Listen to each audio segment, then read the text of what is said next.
यो हो सबोङसान। आजको हाम्रो यात्रा चाहिँ यहाँ रहेको थियो भने यो चाहिँ वासाङसीको ह्याङनाम नजिकै रहेको सानो। हामीले तलबाट चाहिँ बाटो पत्ता लगाइसकेपछि हामी हाम्रो गन्तव्यतिर लाग्यौँ। आजको मौसमले हामीलाई धेरै साथ दिइरहेको थियो। शिरशिर बतास र क्लाउडी मौसम थियो र यो वनमा चाहिँ अलिकति किरा फट्याङ्ग्रा लामखुट्टे लाग्ने भएको कारणले यहाँ स्प्रे गर्ने ठाउँ रहेछ र हामीलाई स्प्रे गरिसकेपछि आज चाहिँ हामी चुच्चोसम्म पुग्ने भनेर चाहिँ गफ गर्दै हाँस्दै लाग्यौँ हाम्रो गन्तव्यतिर। फेददेखि चुच्चोसम्म पुग्ने दूरी रहेको छ 3 किलोमिटर। जाँदा 3 किलोमिटर आउँदा 3 किलोमिटर भनेपछि हाम्रो यात्रा 6 किलोमिटरको थियो। धेरै उकालो, केही सम्मो र केही ओह्रालो गर्दै हामी हाम्रो यात्रातिर अघि बढिरहेको थियौँ। कोरियामा चाहिँ यो सानबुल छोसिम भनेर प्रत्येक वन जङ्गलमा लेखिएको हुन्छ र यसको मतलब हो आगो लाग्नदेखि होसियार है।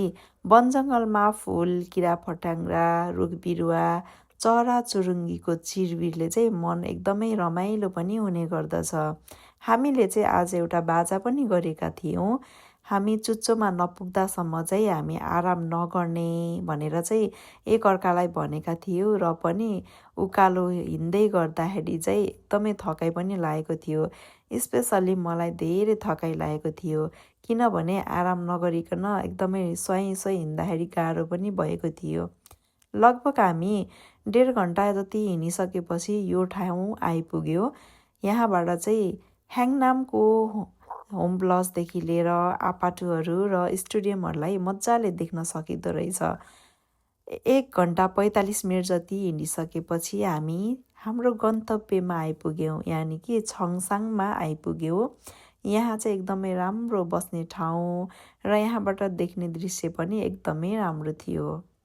गाह्रो भएछ? ठिकै त्यस्तो रहेछ। म अलिक बढी नै हिँडिराख्ने भएर खासै मलाई त्यो धेरै समस्या थाहा छैन, तर अलिक समस्या त भइहाल्छ नि हिँड्दाखेरि कस्तो फिल भइरहेको? रमाइलो भइरहेछ। ओह्रालो झर्दैछौँ हामी। फाइनली गाइज हामी ओह्रालो पनि झऱ्यौँ।